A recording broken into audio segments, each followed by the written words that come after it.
Start किया था B farm का 7th सेम।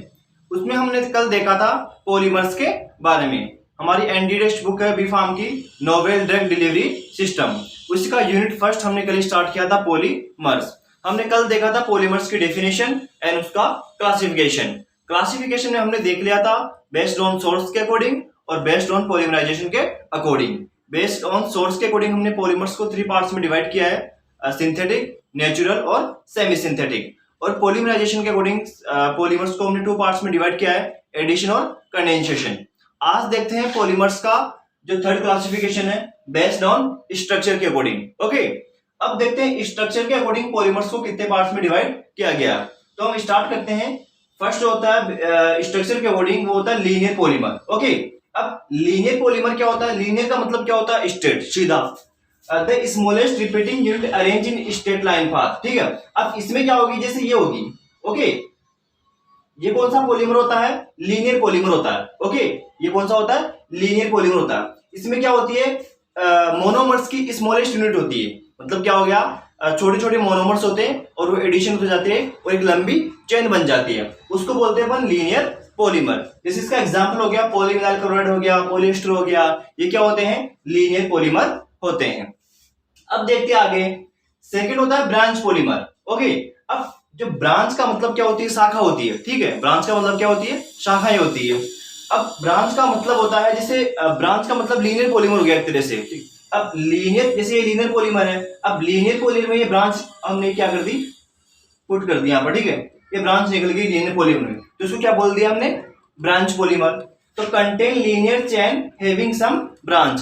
जो लीनियर चेन है वो क्या रखती है? ब्रांच रखती है। ठीक है, बीच बीच में क्या रखती है? ब्रांच रखती है। इसको बोल दिया अपन ने ब्रांच पॉलीमर। ओके, इसके एग्जांपल में आगे लो डेंसिटी पॉलीमर्स आगे। ठीक है, जितने भी लो डेंसिटी पॉलीमर होते हैं वो किस में आते हैं? ब्रांच चेन में आते हैं।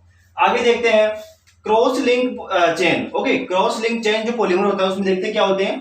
Formed from by functional try functional monomers. ये किससे बनता है? जो बाई फंक्शनल और ट्राई फंक्शनल जो मोनोमर्स होते हैं उनसे बनता है। Okay, and contain strong covalent bond. और ये क्या रखता है? स्ट्रॉन्ग कोवेलेंट बॉन्ड रखता है। ठीक है, कौन सा बॉन्ड रखता है? Covalent bond. मतलब इसकी जो स्ट्रक्चर होगी वो ऐसे होगी, जैसे मान लो ये है। ओके, तो इसमें जो बीच बीच में ये क्या होगा? यहाँ पर ये किससे बंधे होते हैं? स्ट्रॉन्ग कोवेलेंट बॉन्ड से बंधे होते हैं। ठीक है, या स्ट्रॉन्ग कोवेलेंट बॉन्ड से क्या होते हैं? बाइंड होते हैं बीच बीच में। इनको बोलते हैं क्रॉस लिंक चेन। मतलब ये क्रॉस लिंक हो जाते हैं एक दूसरे पर। ओके, एक दूसरे पर क्या हो जाते हैं? क्रॉस लिंक हो जाते हैं। इनको बोलते हैं क्रॉस लिंक चेन पॉलीमर। ठीक है, तो मैंने क्या बताया? Formed from by functional and try functional monomer से बनते हैं। ठीक है, by functional try functional monomer से बनते हैं और क्या रखते हैं? स्ट्रॉन्ग कोवेलेंट बॉन्ड ये रखते हैं। इनके जो एग्जांपल क्या होते हैं? बेकेलाइट का क्या हो गया? एग्जांपल हो गया। अब देखते हैं आगे जो इसका फोर्थ क्लासिफिकेशन है वो किसके बेस पर है? वो है बेस्ड ऑन मॉलिक्यूलर फोर्स। ठीक है, मॉलिक्यूलर फोर्स के बेस पर इनको क्लासिफाई किया गया पॉलीमर्स को।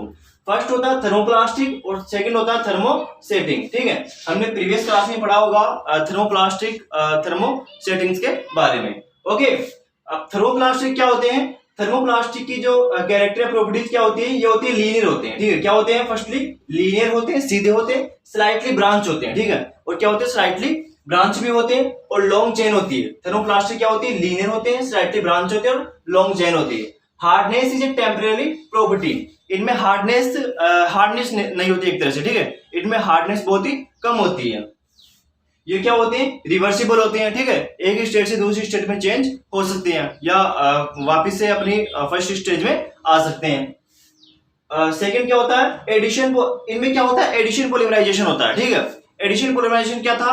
हमने डिवाइड किया था बेस्ड ऑन पॉलीमराइजेशन के अकॉर्डिंग पॉलीमर्स को 2 पार्ट्स में डिवाइड किया था, एडिशन और कंडेंसेशन। तो मैंने एडिशन के बारे में बताया था कि वहां पर एक ही प्रकार की मोनोमर्स यूनिट क्या हो रही थी? बार बार क्या हो रही थी? बाइंड या एड हो रही थी। तो क्या बन रहा था? एडिशन पॉलीमर बन रहा था। ठीक है, तो यहाँ पर क्या होगा? एडिशन पॉलीमराइजेशन होगा। मतलब एक ही प्रकार के मोनोमर्स क्या होंगे?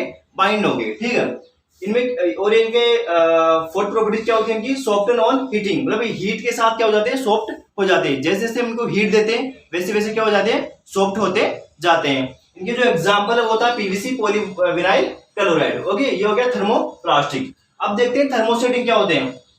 They do not soften on heating.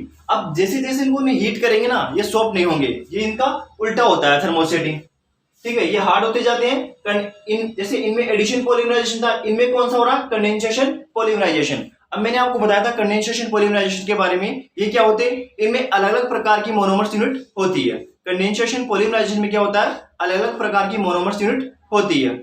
Okay, इनकी थर्ड प्रॉपर्टीज क्या होती है, हार्ड, ये हार्ड होते हैं, स्ट्रॉन्ग होते हैं और इरिवर्सिबल होते हैं। जैसे ये क्या थे, रिवर्सिबल, तो ये क्या है, इरिवर्सिबल होते हैं। ये हार्ड और स्ट्रॉन्ग है।